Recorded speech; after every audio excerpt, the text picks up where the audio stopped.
Hello everyone, my name is Mubarak Idris, and for the past 4 years I've been working on ending harmful traditional practices in northern Nigeria, especially child marriage. I work with Bridge Connect Africa Initiative as the digital campaigns manager, where we empower young people, women and girls with credible reproductive health information for them to be able to make informed choices. Well, it all started in 2018 when I and a bunch of my friends got selected for the Population Reference Bureau's video training series, and we were tasked to make videos using smartphones, and we decided to highlight an issue that was quite prominent in northern Nigeria, and that was child marriage. This video training series took us to a community called Fedinrua in Kano State, where we got to see a young girl called Zainab who had been married and actually has 2 children right now. Highlighting that issue gave me an idea of how vast the problem of child marriage was and how young girls are being stopped from going to school because they become mothers at a very early stage of their lives. Well, for my gear, the first thing is that I ensure that I have a very good camera. I actually started with shooting using smartphones. I started with an iPhone 11, and after that I graduated to using a Canon 7D, and right now I shoot with a Sony A7 Mark III. So camera is really important, and it's very important to know the tips and tricks on how to shoot, specifically when you're working in a controlled environment. While going to the community, it's really essential that I take a very good microphone. A quick pro tip is that you should always go with extra batteries and check whether they're really charged. I've made some mistakes before where I thought I charged it overnight, but I didn't, so it always helps to have more batteries. And next up, it's really important for you to have lighting kits, specifically when you're recording, let's say, a policymaker. Very important to have really good lighting because it could actually speak to the emotion that you're trying to convey. And also a gimbal stabilizer, which is really nice when you want to take shots that give a bit of drama or give a bit of essence when it comes to knowing the particular area in which you're filming. As someone that goes into communities, I've realized that it's very important for people to get an essence of where they're getting this story from, because it boosts what the audience will get to know about the particular issue that they want to interact with. Well, for strategies that I employ, I'll give you an example.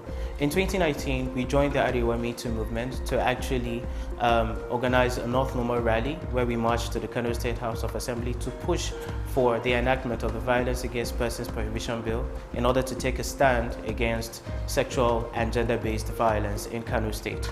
Well, what happened was that we realized that some of our potential supporters were not actually supporting us because they felt SGBV sounded like LGBT.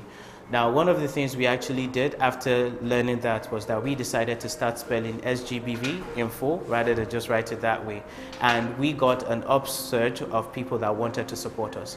This goes to show that whenever you want to send a message, first of all, it needs to be complete, and it needs, as much as possible, you should make sure that it is not misconstrued by anyone. So that is part of the ways that we have ensured that our messages gets to the intended audience without it being taken into another form. Right from time, we've always been thrilled by stories. For me, I'm a Marvel fan, and one of the nicest things about storytelling is that it is immersive and participatory. I could remember watching Blacklist, season 5, episode 17, where they talked about the story of Anna Garcia, and that's when I realized that child marriage is actually an epidemic that is happening all across the globe. One thing storytelling has done is that it has made us to realize, and me especially, to realize that the world is a global village, and we actually suffer from the same type of problems but with different types of context. But if we understand these issues from the different perspectives that we have, we would be able to champion the change that we seek. Well, I have 3 advice for young storytellers out there. The first thing is start now. Don't wait for everything to be ready. Don't tell yourself that you need to have everything in place before you do it. I have realized that sometimes when you want everything to be in place, you end up not telling a very factual story.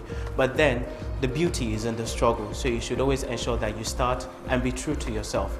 The second thing is avoid what I like to call gas, and that is gear acquisition syndrome.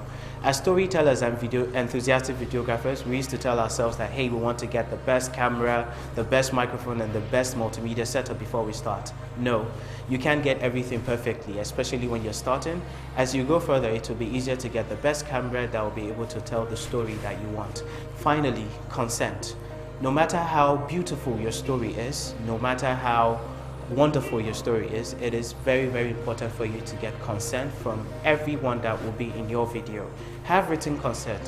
What it does is that it makes your subject very comfortable, and if possible, please just go to those communities and actually have a video session where you actually get to show them the videos before it is being released. There's nothing as beautiful as someone seeing their faces out there and they realize that they have given consent for that. Thank you.